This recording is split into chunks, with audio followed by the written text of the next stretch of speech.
all your secrets. All right, hold on one sec. Let's see if okay is yay, Instagram's letting me go live. We don't need this. Awesome. Okay, I had it all set up so we could do it.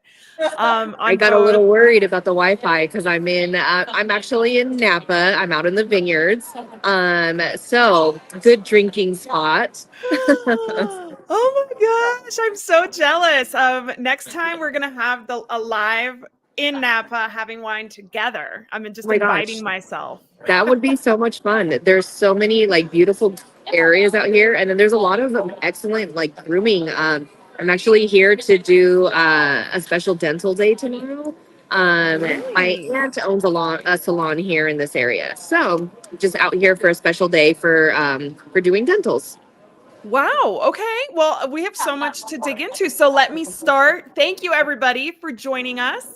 Whether you're on Facebook or Instagram or wherever you are joining us from, please help me welcome my guest. So she is joining us, like she said, from a winery, which can't be more on brand for Covered in Pet Hair. But we're gonna get started. Remember, this is a podcast, so I do have to intro the show officially. So here we go.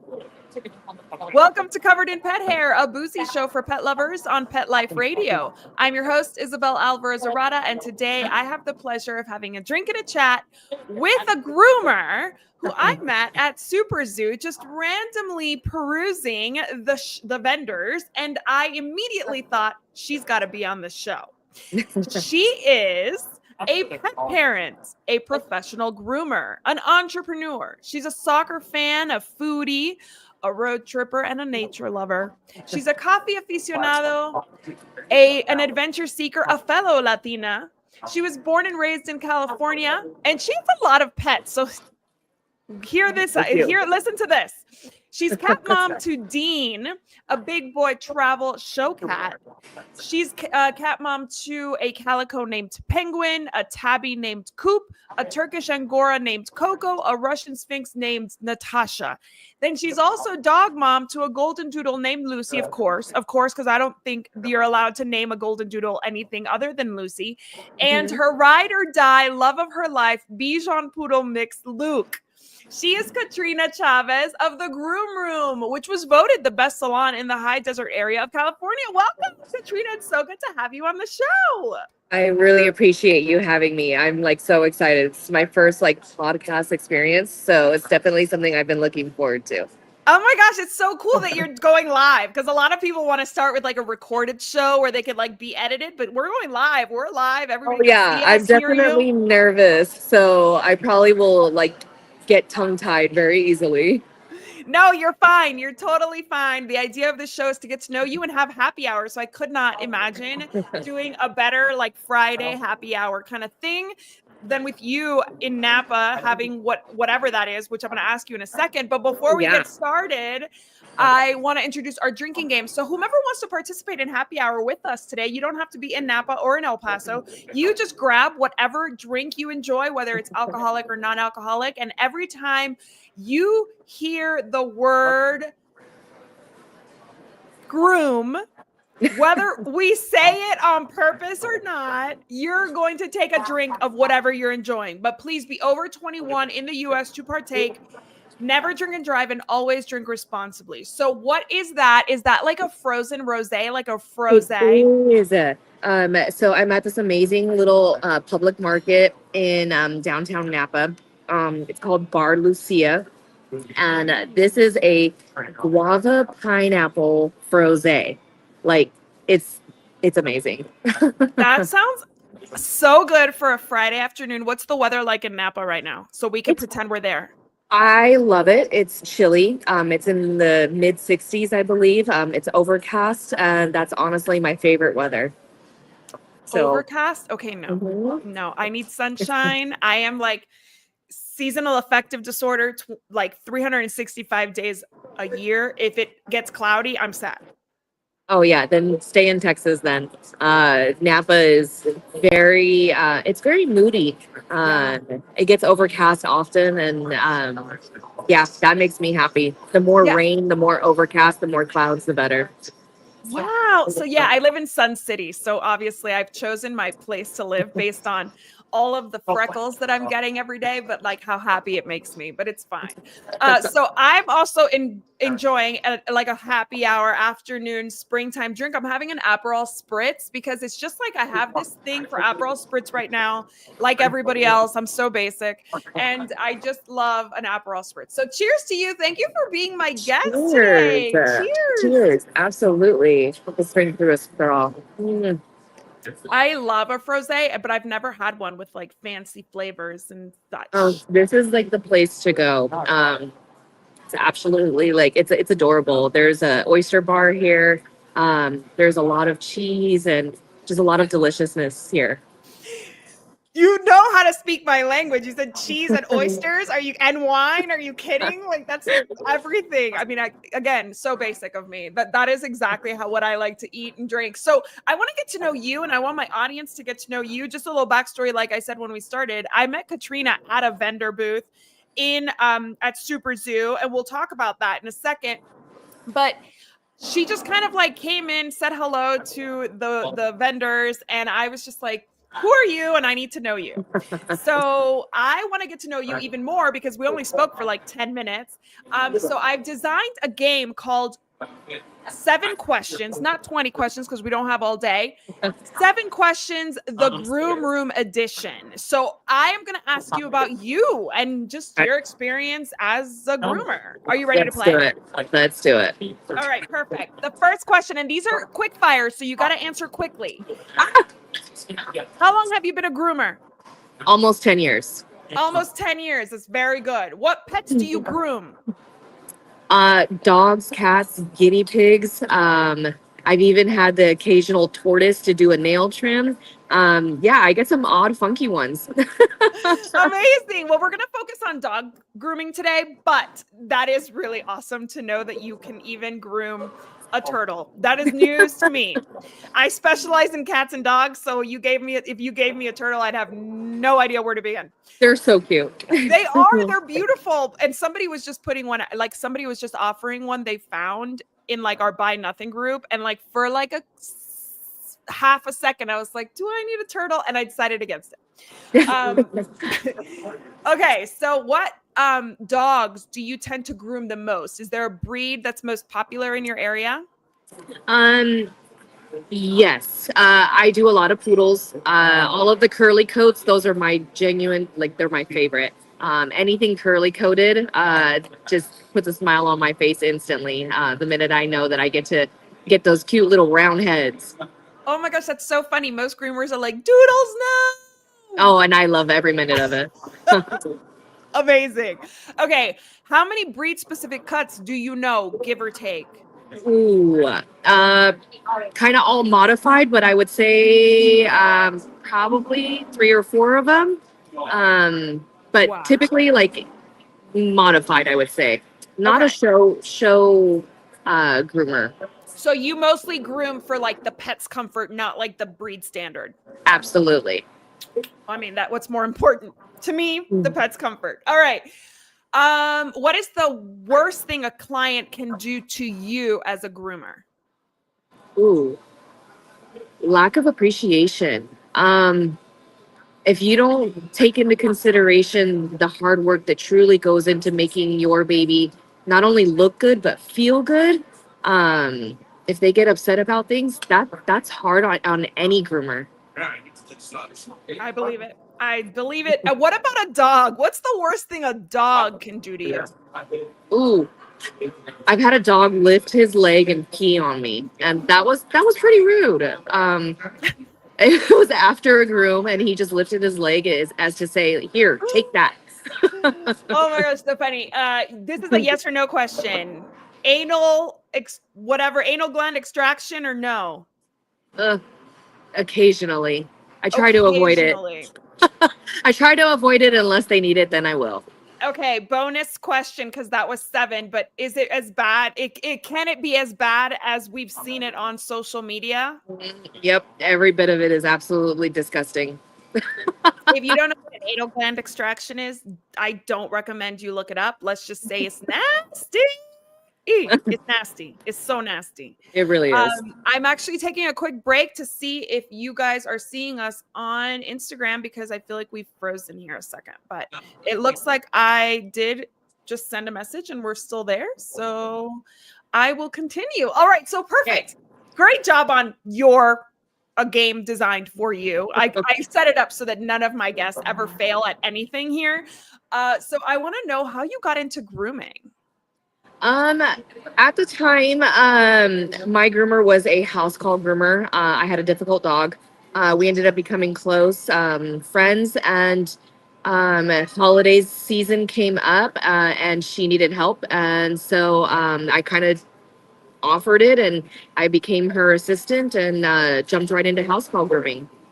How cool! That's awesome. How long have you had the groom room? I am just about, this month is coming up on 3 years. 3 years, amazing. Mhm. And you've already gotten like best grooming salon in your I area. did. That's amazing. Okay. Within 6 months of being open, I actually was nominated as one of the best salons in the area. That's Yeah. so good. Congratulations. Killing it. That's the way I like it. All right. So how about the actual job, the day-to-day? What's your favorite part of it? Connections. Whether it's connecting with a dog or connecting with a client or a customer, uh, making a genuine connection. I love every minute of that.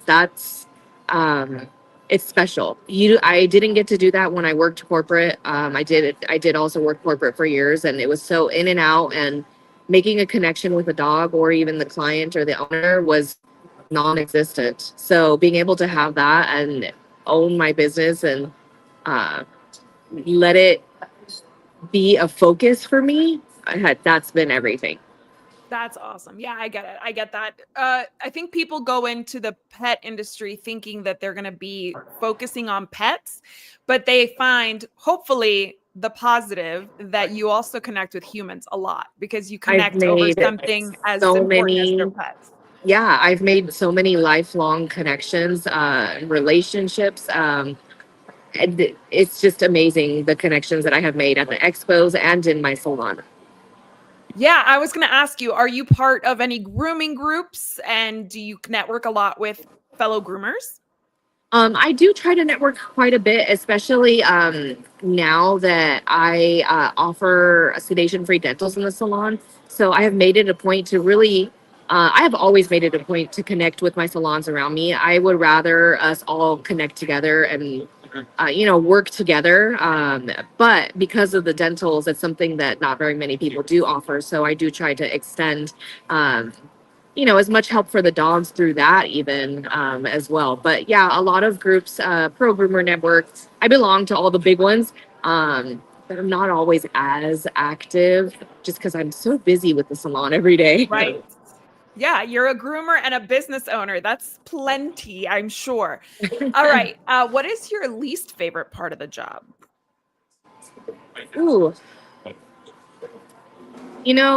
there's been some ups and downs. There's always that scare of not being successful. I think that's probably the hardest part is just being scared to fail.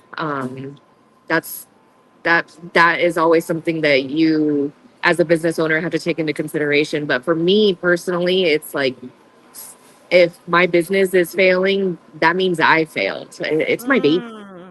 Mm-hmm. Yep. Yep. I had a 12-year pet care business in the DC area. And when the pandemic hit, it failed miserably because I was 2,000 plus miles away from my service area. I had been running it remotely. And when I tell people the trauma that was to close my business, only those who have a business get it.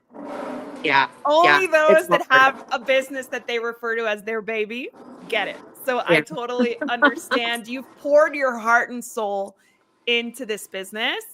And like I said, you are not only the business owner, you're also a groomer. So you're in the trenches every day, blood, sweat, and tears. Yep. I groom as often as I possibly can. And now I'm traveling for doing dentals in other salons. I've gone to Texas to do dental days. I've done pet events. festivals. The dentals has been like a huge thing, and so now traveling along with the expos, it's crazy, but I love every second of it. Yeah, it's a lot of work, and people don't realize what the founder has to do to really grow that business. We see people having success and getting awards, and we have no idea everything that went into getting there. So Oh yes, congratulations. thank you. Well, what would you tell somebody who wants to get into grooming professionally? Do you have any advice for them? As a groomer, patience is everything. Um, Being patient with clients, with customers, with staff. Um, that is something that I have had to learn. I have not always been the most patient person. With animals, it's different, but with people, it's definitely a growth that I have had to embrace a little more. What do you mean? An impatient Latina? That's impossible. No way. Very good. Right? Yeah. That is one thing that I always Nice little pray place. for. I pray for We'll stop by this town. I patience. have 9 clients Oh, tomorrow. 9. we're hearing one of your friends or a person near you. It's okay. You're fine. It's okay. Yeah. But yeah, one of the things that I pray for the most is patience. And then people tell you don't pray for patience because then God will send, or God or the universe or whatever, life will send you more ways to practice patience. And I don't want that. So yeah, I'm just not good at patience either. I think it's a thing with women, with business owners. I think it's just like we want things to happen so quickly. We want Yeah. people to respect our boundaries, even if we don't explain them all the time or if they're not aware of them. And there's a lot of growth in small business ownership because you are Yes. tested in so many ways every day. So definitely I sympathize with you because I no longer have a business to consumer business. I work with businesses now, and I do think it's a lot easier to work with businesses than it is to work with consumers, Oh especially in yes. something so intimate as their pets care. Like that people get, it's like their children, so they get very protective, defensive, concerned, and you have to remember that even if they're getting on your last nerve. Oh yeah. It takes it to a whole nother level. And animals don't speak, they don't talk, so it's different than handling children or just people in general. It makes it to a whole different like mentality. Yeah. So it's something that yeah, I've definitely had to grow to show people. I think it's been important to show people um the best way to handle this job, this Yeah. business, and yeah, it's definitely different, but I love it. How is the grooming industry as far as like, is it welcoming to newbies? Because I'm in the pet sitting industry and we're super, like when I was in pet sitting, dog walking, we were so welcoming. Dog training, I feel like is on the opposite side of the spectrum where they're dog trainers, I hate to say it, are always arguing, always fighting. Like there's so much division and it's completely unregulated. So it's like, nobody's right, nobody's wrong. The science is so debated all the time. Where does grooming lie in there? um Honestly, in my mind, I think things are improving, but it Okay. hasn't always been the best. It's very cutthroat. There's a lot of judgment. There's a lot of levels. There's a lot of um, anger and hate towards other grooming salons. I mean, the competition alone is very cutthroat. But I think that we're starting to recognize that and head in a better direction overall. Um, but there are still those out there that I think that do need a little swift kick in the butt. um, but as long as there's others around us to make sure that things are going the way that they should be, I think that over time things will continue to progress. Amazing. Okay. So I will say that when I go to Super Zoo and I see, because for those who aren't familiar, Super Zoo it's a what is it, a trade show, but it's also a grooming competition. Have you ever competed at Super Zoo? I have not been in competitions. And it's probably one of the main reasons why I haven't is just the stress and anxiety that goes into competing.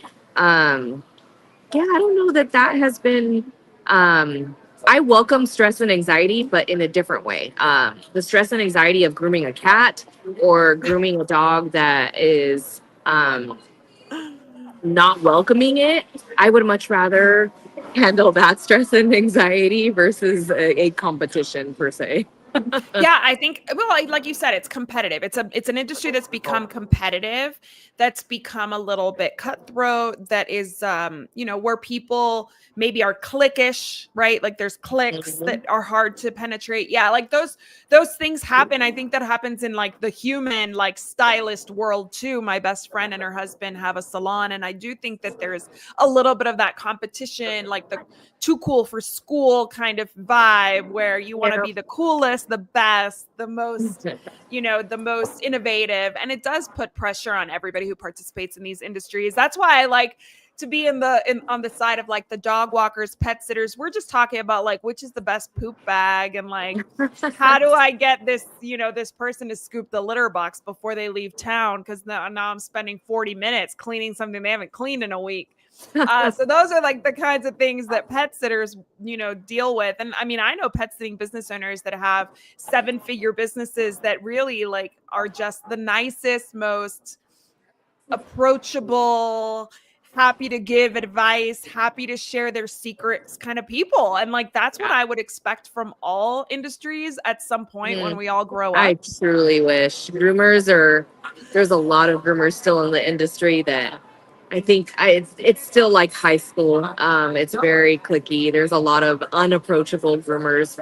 There's a lot of amazing groomers. And then there's those that are in between. So Yeah. there's still a lot of change needed. Yeah, so I guess for the new person who's coming in, you'd probably recommend like, kind of find your own little group that helps you grow and stick to that Yeah, before there's yeah. a lot of positivity in the industry. Find those that are all about the positivity. The more positivity that there is, the more that they're going to grow. That's when I started going to expos, and I connected with people that wanted growth and positivity. That's how I grew. That's how I've learned. I've done trainings simply because of meeting people and wanting to learn more. And that I think that's how you grow as a groomer. I love it. I love it so much. Well, I also want to know what more goes into grooming than just the haircut and the bath, which is what we all expect. So I have a second game for us to play. And this game is called, let me go to my next page. Oh my gosh, I couldn't print today. I'm like, So the second game is called the spa room as opposed to the groom room, because I feel like you guys go a little deeper than just grooming. I So you have do. 1 minute on my handy dandy clock here to tell me what kind of spa adjacent services or spa services you offer the groom room clients. Are you ready to play? Got it. Got it. All right, here we go. 3, 2, 1, go. So I offer massage therapy. I have done certifications for massage therapy. I offer conditioning treatments. I offer detox packages. So we have mud masks for dogs, along with special conditioners and shampoos. I use all of the best. I am also, I don't know about spa adjacent, but I am CPR certified, and first aid certified.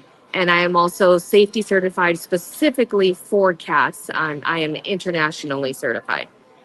So I've done a lot of certifications, just like how spa do they like, they have to go through their trainings and get their certifications for it. I've actually gone out of my way to make sure that I do the same. So Amazing. Okay, you yeah. have 10 seconds left. What else? Anything you forgot? Ooh, Well, I mean, you I'm do the working dentals on too, which is yeah, more yeah, medical than exactly. spa. Dental work. We also do exfoliating treatments. And I'm also working on some light therapy projects too. Like red light therapy? Yep, exactly. Amazing. You did it. Perfect. Okay, so I have so many follow-up questions. One, where are we using the exfoliator on pets? So I have special sugar scrubs, and then exfoliating shampoos. that I will do while I'm in the tub. And then I let it sit for a long period of time. I do a lot of just scrubby massages while I'm doing it. So it's definitely an added bonus to be able to get that in the salon.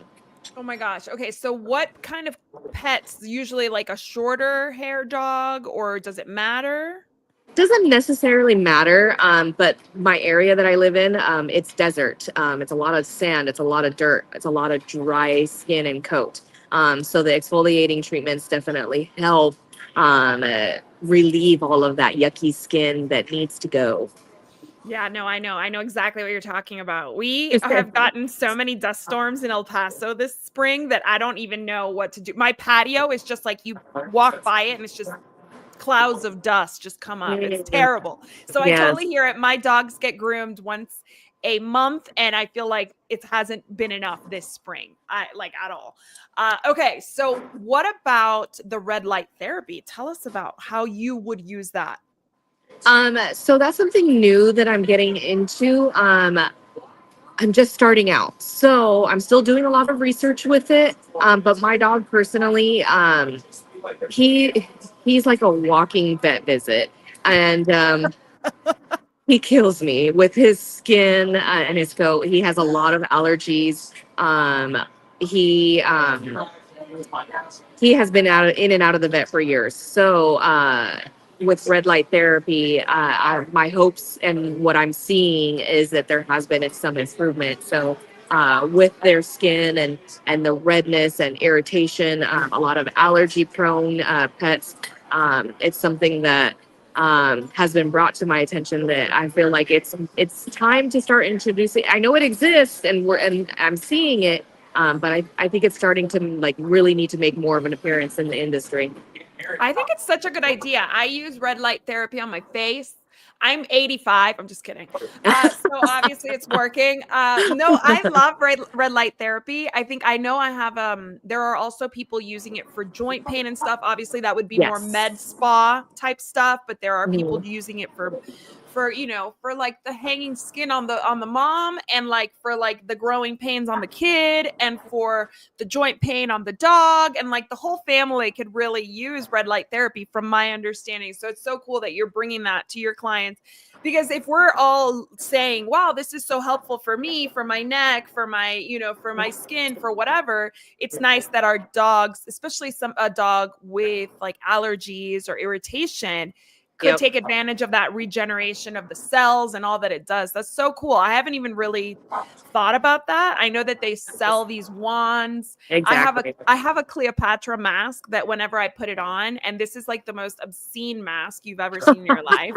When I ordered it, I did not realize it was gonna be so heavy and like plastic. My kids laugh every time I wear it, and my dogs would run away from it if I ever tried to use it. So I'm sure you would be using some kind of wand. Yes. Yes. Yeah. Okay, cool. So tell me about what other kind of massage therapy things you do. Like, is that massage therapy included in the groom, or is it something in addition if you're not grooming a pet that you can offer? It's in addition. I have it as a couple of different options. So I have it where you can include it in a bath service. So in the tub, I typically will do like a conditioning treatment or like a conditioning mask along with a 15-minute massage. Or I do also offer it separately for like 30 minutes to an hour, just depending on what they're interested in, completely separate from the grooming experience as well. So nice. I bet that would be really nice for like an aging dog that needs it more Yep. often than like they need a groom. That would be perfect.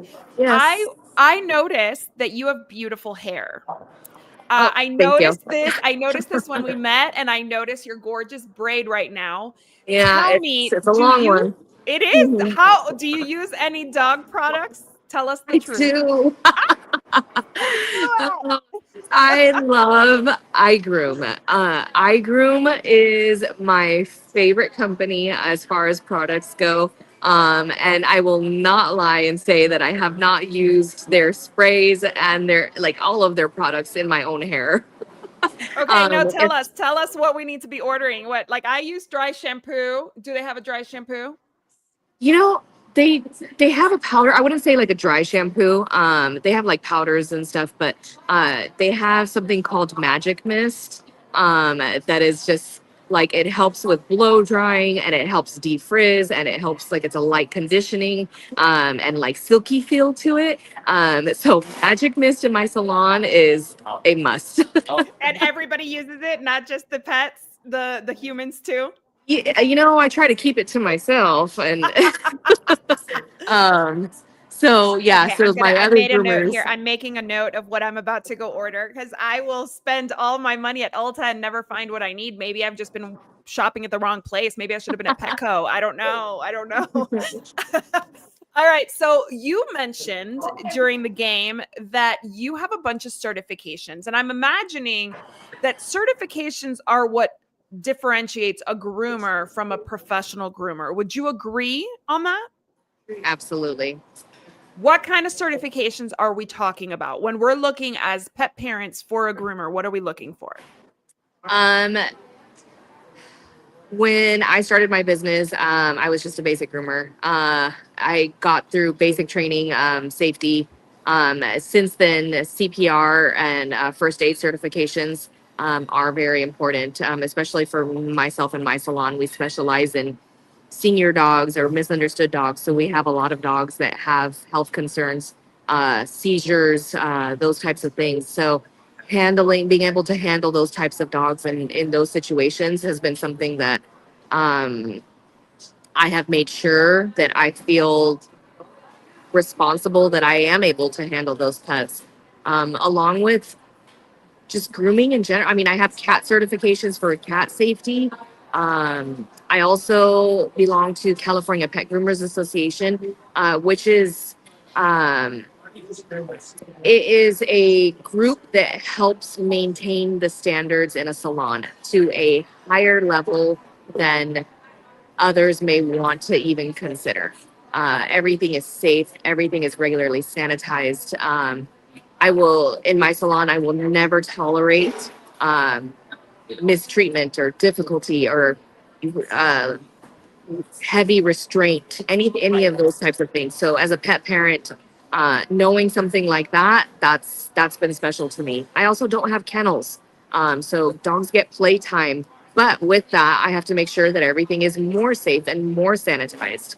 Instead of just sanitizing a kennel, you know, my whole salon is clean and safe. Um, That's amazing. That's yeah, really awesome. That yeah. actually brings me to my next question is what kind of red flags are we as pet parents looking for if we go to a salon? Um, oh man, that's a long list. Unfortunately, that's something that is still needing to be addressed in the industry. But for me personally, red flags is your dog. It's a haircut dog got done in 30 minutes. Why was it done so quickly? Let your owner take the time. I mean, let your groomer take their time, but also extent of time. If they're taking too long, 4 or 5, 6 hours, so long periods of time. Also, when you pick your dog up, how nervous and scared are they? Uh, Grooming is a difficult process for a lot of pets, but there's levels to it.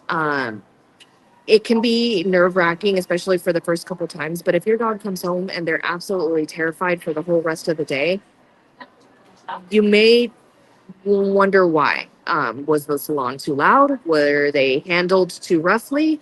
Um, a lot of that goes into people grooming out of their homes. There's no regulations. Find a groomer that is regulated. Find a salon that has their city permits, has their stuff that they truly need to make sure that they're running an appropriately, staffed business. Yeah, for sure. It the more you can see the better, right? Like you should be able to get like a little tour of even if it's like a mobile groomer, you should be able to get a tour of the facility. Um Even if it's an at-home groomer, should they be able to open the door for you and let you see how they work? Absolutely.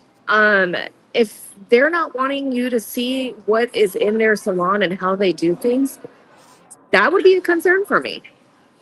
I agree. I would not be happy with that, especially if I ask and I've turned down. Like, Yeah. one thing is you don't think to ask, you don't know. But if I'm like, hey, can I see this? Can I get a tour? And they say no, I'd be like, well, then you can't get my dog. That would be my reaction immediately. What tips do you have for, let's say somebody's watching now and they look at their dog and they say, oh gosh, it's time. My dog needs grooming. What do you recommend they do before the grooming appointment to prepare the dog? Because like you said, it can be a little stressful. There's quite a few things. Take them to the park, take them to run around, take them to play.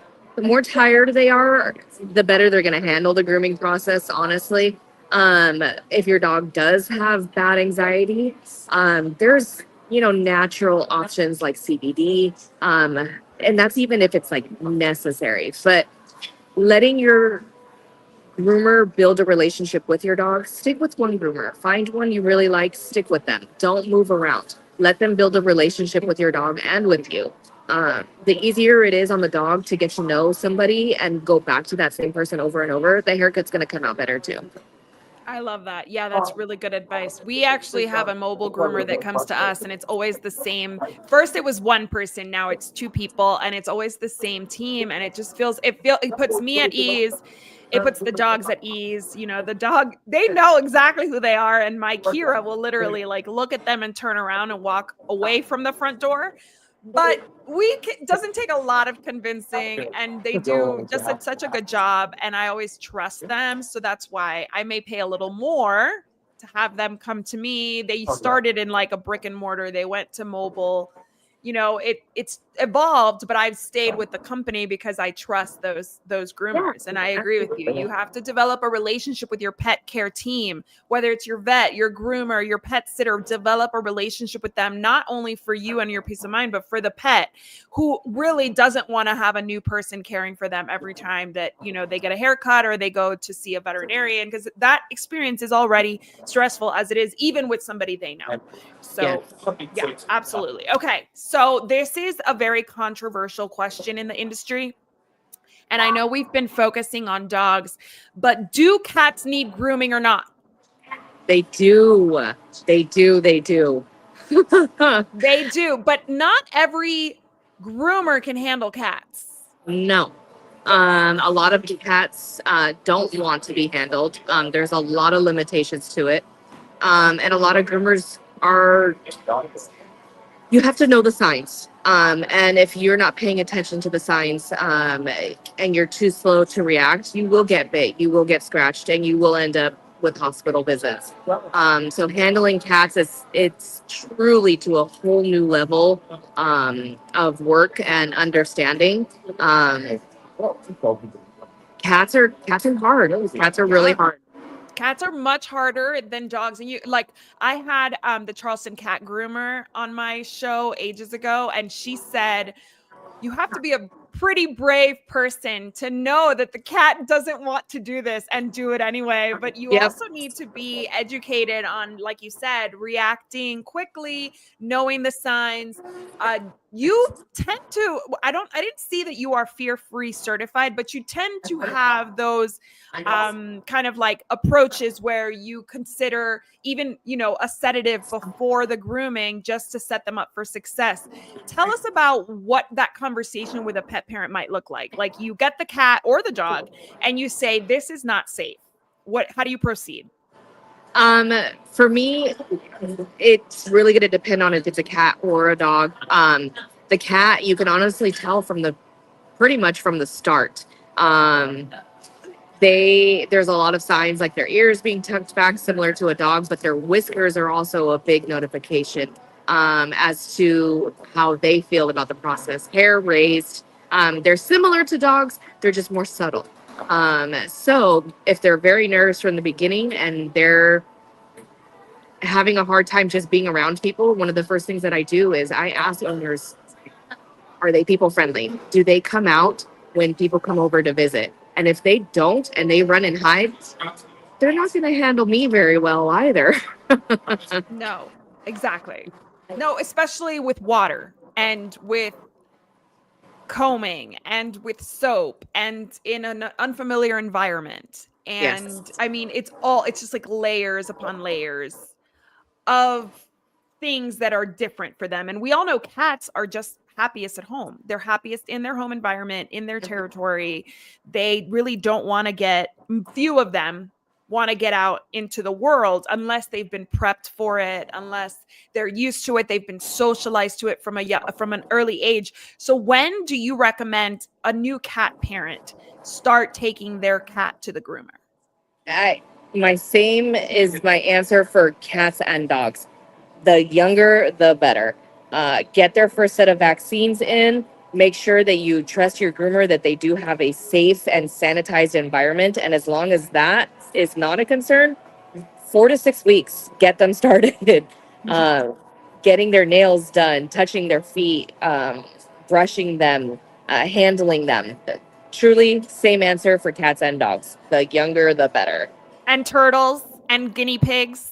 Those are a little more questionable. I might be able to let it slide a little more, but just bring them into me anyway, just so I could have the cuddles. Oh, I love that. Okay, so what kind of natural things do you recommend for those pets, dog, cat, who don't really need like a gabapentin, for example, for the grooming appointment, but could use a little something to take the edge off? What do you like to recommend?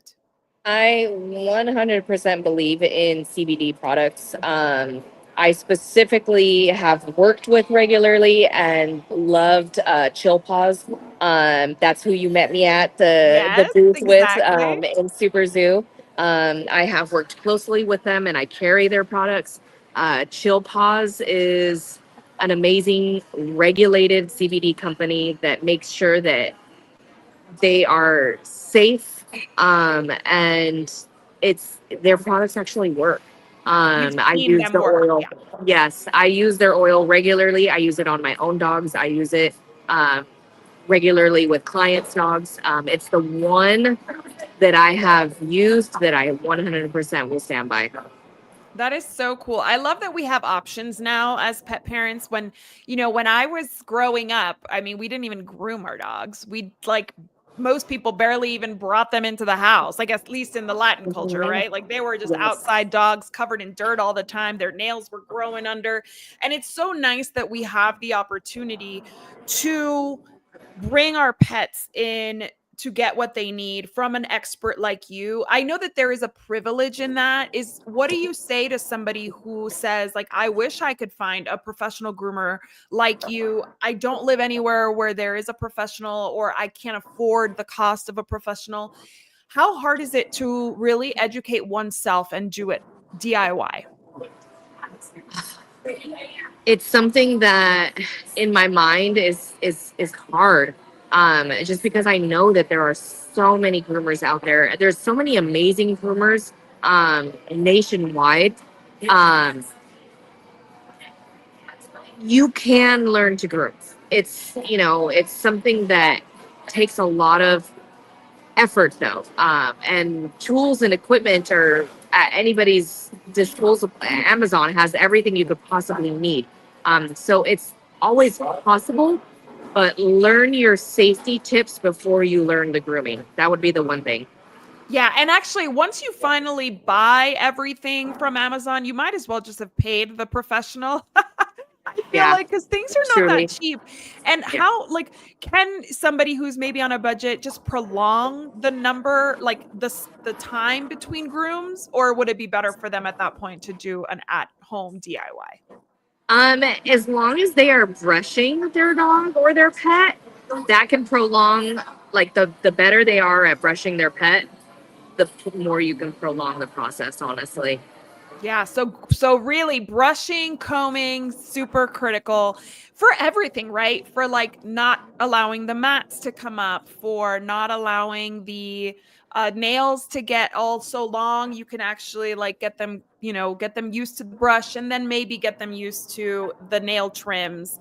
Yes. That brushing really is. And for as a professional pet sitter, I would always tell my clients like, "Oh, if for your cat, like if we have 15 minutes and I've already done the stuff, maybe I can brush them." And they'd be like, "Oh, we don't brush them." And I'm like, this is a person who you're already paying to be here who's offering to brush your cat. Like, let's get it done. Let's get started. But there's like something, there's like a hang up with people and brushing and combing their pets, where I feel like they don't see the value in it, or they don't realize how important it is. So what would you say to those people who are like, I don't brush or comb my pet?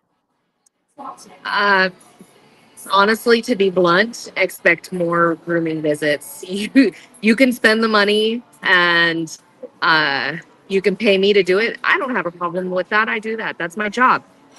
Sure, why not? But just expect the bill. Expect the bill. And what, before we finish up, I know that you share some funny stuff on the Groom Room HD on Instagram. And I know that one of them was like people who no show. There was another one who, if you're gonna arrive late, you better arrive with like a cocktail in hand. So what kind of manners should we teach pet parents about maintaining a relationship with their groomer?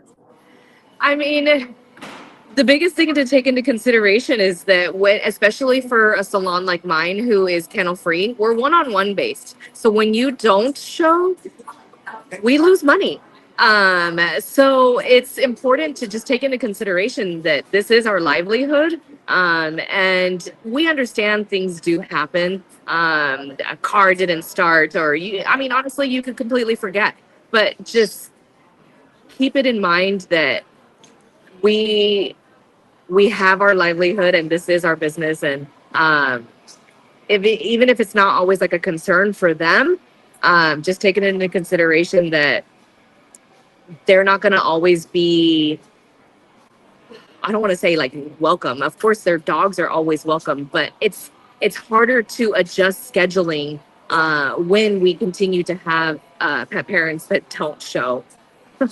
Yeah, all of a sudden your groomer's just never going to be available. And I'm going to tell you, it's not that they're not available. They're just not available for you because you stood them up too many times, right? We charge fees for that. Yeah. You have to. You have a finite product. You have the ability to do X number of grooms a day, and you budget your business and your personal income based on that. Absolutely. So time is literally money, and time is money for everybody. Not, sometimes I feel like pet parents forget that pet people also have to save for retirement, to pay their health insurance, and to keep a roof over their heads.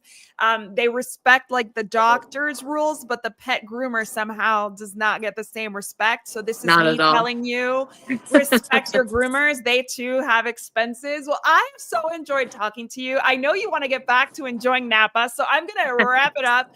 Here's to you. I just want to propose a toast for being my guest, for taking the time to enlighten us, and for talking about a topic that I think we all needed a little brush up on. So here's to you.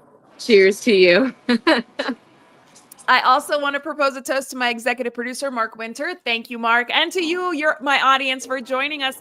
I know that today's Friday. I usually go live on Thursdays. Thanks for being flexible. Thank you, Katrina, for being flexible. Yesterday was like a total mommy day. I had to do a million things. I'm so grateful for you. And I'm thankful for the audience for joining for these awesome conversations. Here's to a life covered in pet hair, because there's no better way to live. Cheers. Cheers. Take care. Thank you so much. And everybody, to learn more about Katrina, where can we find you? At the Groom Room HD. Perfect. And to learn more about Covered in Pet Hair, find me on every social media platform at Covered in Pet Hair, and visit coveredinpethair.com or petliferadio.com. And please don't forget, once this hits the podcasting platforms, please hit subscribe, review us on all of the things so that we can get these conversations to more pet parents just like you. Thank you all and have a wonderful weekend. I appreciate you joining. So much. Take care. Bye.